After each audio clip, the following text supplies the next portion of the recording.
Question है a clear transparent glass sphere mu equals to 0.5 of radius r is immersed in a liquid of refractive index 1.25. A parallel beam of light incident on it will converge to a point. The distance of this point from center will be. ठीक है, तो जो parallel light है, parallel light हम बोल सकते हैं कि इनफाइनाइट से आ रही है. ठीक है, तो पैरेलल लाइट जिस पॉइंट पर जो है वो आपकी कन्वर्ज हो रही है ड्यू टू स्फीयर, हमें वो पॉइंट की डिस्टेंस जो है वो सेंटर से फाइंड आउट करनी है. जो जो भी बातें आती है मैं बताता चलता हूँ. तो देखें, सबसे पहले तो हम बनाते हैं, यहाँ एक मीडियम है.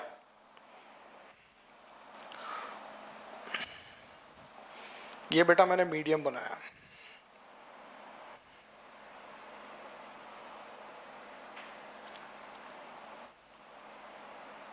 ठीक है, इस मीडियम के लिए जो है वो रिफ्रैक्टिव इंडेक्स की वैल्यू मुझे गिवन है कि म्यू की वैल्यू जो है वो 1.25 जो है वो इस मीडियम के लिए रिफ्रैक्टिव इंडेक्स हमें गिवन है.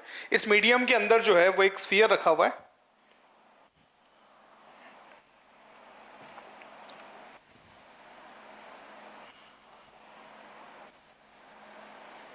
ये मैंने मीडियम में एक स्फीयर बना दिया.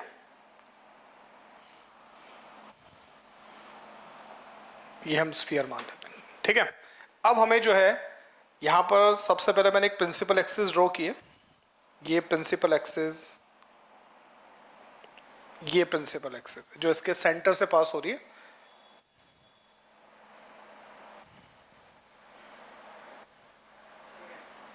ठीक है, अब देखें इधर ध्यान से. सबसे पहले हम रेज की बात करें तो रेज जो है वो पैरेलल रेज हैं.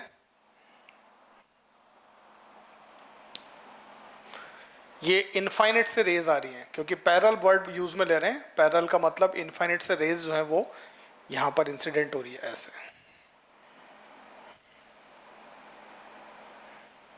ठीक है बेटा,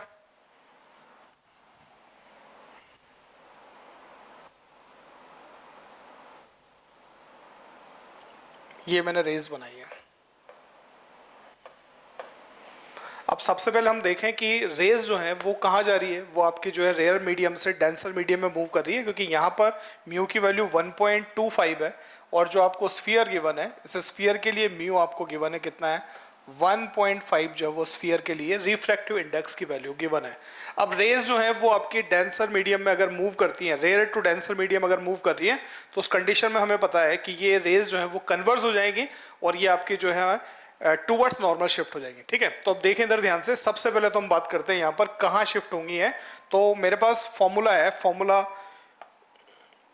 μ2 upon v minus μ1 upon u equals to μ2 minus μ1 upon r. ठीक है, सबसे पहले μ2 जो है वो सेकंड मीडियम का रिफ्रैक्टिव इंडेक्स है. सेकंड मीडियम जो है वो आपका यहाँ पे लिखा मैंने रिफ्रैक्टिव इंडेक्स 1.5.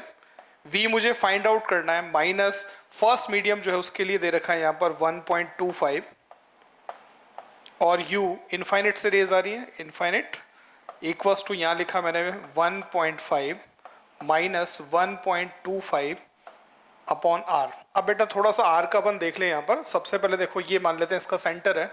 अगर मैं जो है यहाँ पर नॉर्मल ड्रॉ करता हूँ, ये मैंने अगर नॉर्मल ड्रॉ किया सेंटर से तो मुझे ये डिस्टेंस लिखनी है यहाँ पर.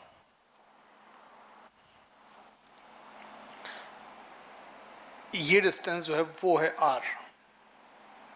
ठीक है, ये आपका आर. और अगर हम लाइट की डायरेक्शन में लेते हैं आर डिस्टेंस को तो उस कंडीशन में इसको मैं प्लस आर लिख सकता हूँ. ठीक है, ये प्लस आर लाइट की डायरेक्शन में मैंने लिया. ठीक है, अब देखें इधर ध्यान से, यहाँ पर प्लस मैंने आर लिख दिया. इसको सॉल्व करें तो ये तो 0 हो जाएगा. ये मिलेगा मुझे 1.5 अपॉन वी इक्वल्स टू, यहाँ पे माइनस करूँगा तो मुझे मिलेगा 0.25 divide by R. Cancel out किया तो इसको 6 टाइम कैंसिल होगा. मल्टीप्लाई करूंगा तो v की वैल्यू जो मुझे मिल जाएगी वो 6r के इक्वल होगी. ठीक है, तो जब फर्स्ट सरफेस से रे जो है वो आपकी रिफ्रैक्ट होगी तो उस कंडीशन में इसकी इमेज जो बननी चाहिए वो सरफेस से 6r डिस्टेंस पर बननी चाहिए. ठीक है, अब 6r हमें पता है ये स्फीयर जो है इसका टोटल डायमीटर ही कितना है 2r. तो 6r तो इसके बाहर कहीं पर होगा, तो हम बोल सकते हैं इसकी इमेज जो बनेगी ये इमेज बाहर कहीं यहां बननी चाहिए। इमेज का फॉर्मेशन जो है वो यहां पे होना चाहिए, ठीक है, इस पॉइंट पर जो है वो इमेज बने। और ये जो डिस्टेंस है कहां से, इस फर्स्ट सरफेस से अगर डिस्टेंस की बात कर रहा हूं, इस सरफेस से यहां तक की जो डिस्टेंस है, ये डिस्टेंस जो है वो 6r डिस्टेंस है, ठीक है। पर मैं आपसे एक क्वेश्चन पूछना चाह रहा हूं कि एक्चुअल में ऐसा होगा क्या कि इमेज वहां पर बने? तो ऐसा नहीं होगा। उसका रीजन हमें समझ में आ रहा है, वो ये है कि जब रे यहां से आपका इस तरीके से अपने मूव कर रही है तो अगेन मीडियम चेंज हो रहा है। यहां पर मीडियम जो है वो डेंसर मीडियम है, और रे जो है वो denser medium to rare medium अगर शिफ्ट हो रही है तो हम जानते हैं रे जो है वो away from the normal shift हो जाती है। तो इस कंडीशन में अब देखें ध्यान से, सेकंड जो हमारी सरफेस है उससे फिर से एक बार फिर से रिफ्रैक्शन होना है।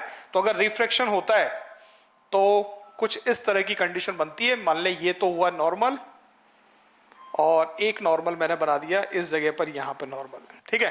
तो रे यहां पर जानी थी, पर ये आपकी अवे फ्रॉम द नॉर्मल इससे दूर शिफ्ट हो जाएगी। तो उस कंडीशन में जो रे होगी वो दूर हटके यहां पे कहीं आ जाएगी।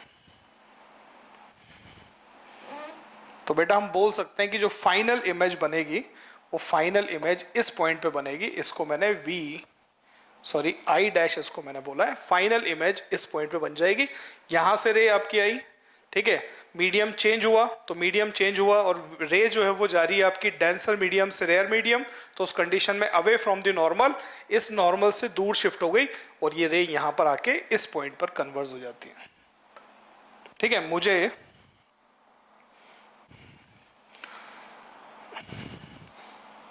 ये डिस्टेंस फाइंड आउट करनी है, ठीक है। सबसे पहले मैं ये डिस्टेंस फाइंड आउट करता हूँ यहाँ से यहाँ तक। इसे मैंने बोल दिया ये डिस्टेंस, मान लीजिए ये v डैश है। तो हम एक बार फिर से जो है यहाँ पर फॉर्मूला यूज में ले रहे हैं। तो फॉर्मूला मेरे पास में यहाँ पर है μ2 upon v dash equals minus μ1 upon u dash equals to, मैंने लिखा यहाँ पर μ2 माइनस μ1 अपॉन r, ठीक है। ध्यान से देखते हुए चले बेटा। अब देखें इधर ध्यान से, हम यहां पर अगर रिफ्रैक्शन की बात कर रहे हैं तो इसके लिए ये सेकंड मीडियम है और ये वाला मीडियम जो है वो फर्स्ट मीडियम है। सेकंड मीडियम के लिए रिफ्रैक्टिव इंडेक्स 1.25 v डैश मुझे फाइंड आउट करना है, माइनस फर्स्ट मीडियम इसके लिए रिफ्रैक्टिव इंडेक्स 1.5। अब मुझे बेटा u डैश लिखना है। u डैश मतलब इस सरफेस के लिए ऑब्जेक्ट कहां पर है। तो हम देखें जो इंसिडेंट रे है वो ये दोनों इंसिडेंट रे हैं, ठीक है। ये दोनों रे जो है वो पीछे कहीं पर कन्वर्ज हो सकती है क्या? नहीं, इनके बीच में तो गैप बढ़ता जा रहा है कि नहीं बढ़ता जा रहा। इसका मतलब पीछे तो ऑब्जेक्ट हम बना नहीं सकते। ये दोनों रेज जो हैं वो जहां कन्वर्ज हो रही हैं उसी को हम ऑब्जेक्ट बोल सकते हैं, क्योंकि हम ऑब्जेक्ट की डेफिनेशन क्या देते हैं? ऑब्जेक्ट की सिंपल डेफिनेशन कि जहां पर आपकी इंसिडेंट रे जो है वो कन्वर्ज हो रही है वो पॉइंट क्या होता है? आपका ऑब्जेक्ट होता है कि नहीं होता है। तो आप देखें यहां से ध्यान से, ये आगे कन्वर्ज हो रही है इस पॉइंट पर। तो मुझे अगर ये जो इमेज है फर्स्ट सरफेस के लिए जो इमेज बन रही है वो सेकंड सरफेस के लिए जो है वो ऑब्जेक्ट का काम करेगी। क्लियर है? तो आप देखें इधर ध्यान से, इस सरफेस के लिए यहां से यहां तक की डिस्टेंस, ये वाली डिस्टेंस मैं लेता हूं, तो ये डिस्टेंस जो है वो बनेगी आपकी u डैश। और u डैश की अगर वैल्यू मुझे लिखनी है तो देखें आप ध्यान से, फर्स्ट हमारा इस सरफेस से आंसर आया, इस सरफेस से इस इमेज तक की डिस्टेंस जो है वो 6r है, यहां से यहां तक की डिस्टेंस 6r है। इसमें से मैं ये 2r इसका डायमीटर माइनस कर देता हूं तो मुझे यहां से यहां तक की डिस्टेंस मिल जाएगी। तो ये जो डिस्टेंस हो जाएगी 6r माइनस 2r, ये 2r अगर माइनस किया तो ये u डैश की वैल्यू जो होगी वो 4r के इक्वल आ जाएगी, ठीक है। और प्लस में या माइनस में, तो देखो हम लाइट की डायरेक्शन में चल रहे हैं तो ये जो वैल्यू होगी ये प्लस में वैल्यू है, ठीक है। आगे बढ़ते हैं, फिर लिखना है μ2 again 1.25 second medium minus 1.5 first medium upon r। अब बेटा r लिखना है इस सरफेस के लिए रेडियस ऑफ कर्वेचर। तो देखो इस सरफेस के लिए सेंटर यहां पर है तो मुझे ये डिस्टेंस इधर की तरफ लिखनी है। तो ये जो r होगा, लाइट के अपोजिट चलना पड़ रहा है तो ये वाला r मुझे किस में लेना है? माइनस में। तो ये मैंने लिखा माइनस r, ठीक है। इसे हम सॉल्व करते हैं तो 1.25 upon v dash equals to, यहां पे आपको मिल रहा है 1.25 में से 1.50 माइनस करूंगा तो ये मिलेगा मुझे 0.25 अपॉन माइनस आर, और ये ऊपर वाली वैल्यू भी किस में आपकी माइनस में, इसे शिफ्ट किया तो प्लस 1.5 अपॉन 4r। ठीक है, इसे आगे सॉल्व करता हूं तो मुझे मिलेगा 1.25 upon v dash equals to, यहां अगर मैंने एलसीएम लिया तो यह आएगा आपका 4r, ये माइनस और ये माइनस तो कैंसिल हुआ। ठीक है, इसको मल्टीप्लाई किया तो मिलेगा 1 प्लस 1.5। ठीक है, इसे आप मल्टीप्लाई करेंगे तो हो जाएगा आपका 5r upon v dash equals to, यहाँ वैल्यू मिलेगी 2.5, कैंसिल आउट करेंगे इसको तो यह आ जाएगा 2, तो v डैश की वैल्यू जो होगी वो मुझे मिलेगी 2r के इक्वल। क्लियर है, इसका मतलब ये जो v डैश है उसकी वैल्यू आ गई कितनी, ये वैल्यू है आपकी 2r। पर ध्यान रखना हमें यह है कि हमें ये v डैश फाइंड आउट नहीं करना है, हमें जो डिस्टेंस फाइंड आउट करनी है, फाइनल इमेज की डिस्टेंस, वो सेंटर से फाइंड आउट करनी है। सेंटर से मतलब इस पॉइंट से मुझे इस पॉइंट तक की डिस्टेंस को फाइंड आउट करना है, तो ये डिस्टेंस मुझे चाहिए। तो यहाँ से यहाँ तक ये वाली डिस्टेंस कितनी r, और ये वाली डिस्टेंस कितनी है आपकी 2r, और ये डिस्टेंस r, तो इसका मतलब मैं जो आंसर दूंगा वो दूंगा 2r plus r equals to 3r के इक्वल जो होगा वो इस क्वेश्चन का आंसर होगा। क्लियर है।